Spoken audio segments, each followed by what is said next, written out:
বিঘা মাটি ডিমা হাছাওৰ আপোনাৰ আদানীক দি দিলে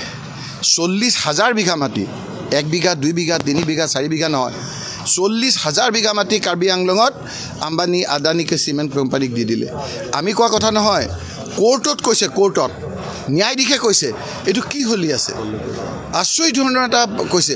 যে এখন ডিস্ট্ৰিক্ট আপোনালোকে এনেকে দি দিছে উন্নয়ন বুলি কৈ পেলাই এনেকে মানুহৰ ঘৰবিলাক নাইকিয়া কৰি পেলাইছে প্ৰথমে মানুহৰ নিটটো পুৰা কৰিব লাগে মানুহ জিয়াই নাথাকিলে কিহৰ আকৌ উন্নতি আজি আপোনালোকে দেখিছে যে আপোনালোকে কৰি আছে যে নাগাৰ আকৌ আগ্ৰাহন হৈছে এই সময়ত হিমন্ত বিশ্ব শৰ্মা গুলিকিটা ক'ত গ'ল এই সময়খিনি তেওঁৰ যে একেবাৰে বুকু পিন্দাই আহিছিল হেবিলাক ক'ত গ'ল আজি ফেসাটোৰ দৰে যে তেওঁ আজি নিবাত তিতাল হৈ আছে কত ফুকন আহি আছে আপুনি চাওক হিমন্ত বিশ্ব শৰ্মা হুহাত বাহাত কংগ্ৰেছলৈ আহি আছে বিটিএডি ইলেকশ্যনটো হ'ল আপোনালোকে এবাৰ খুব চিন্তা ধৰণৰ কথা যি বিটিএডিৰ এটা দলে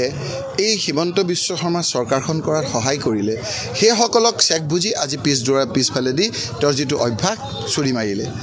এইটো প্ৰমোদ বৰুৱে তেওঁ চৰকাৰ কৰাত সহায় কৰিছিল আজি সেই প্ৰমোদ বৰুক পিছফালে দি মাৰি আজি আপোনাৰ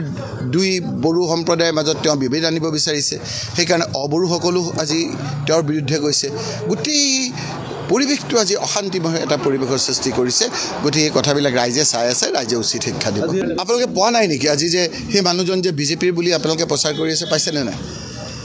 যিজনে কৈছিল সেইজনে যে বিজেপি সেই কথাটো আজি মিডিয়াত ওলাইছে মইতো ভালকে নাজানো কিমান ষড়যন্ত্ৰত চাওক বিপ্তত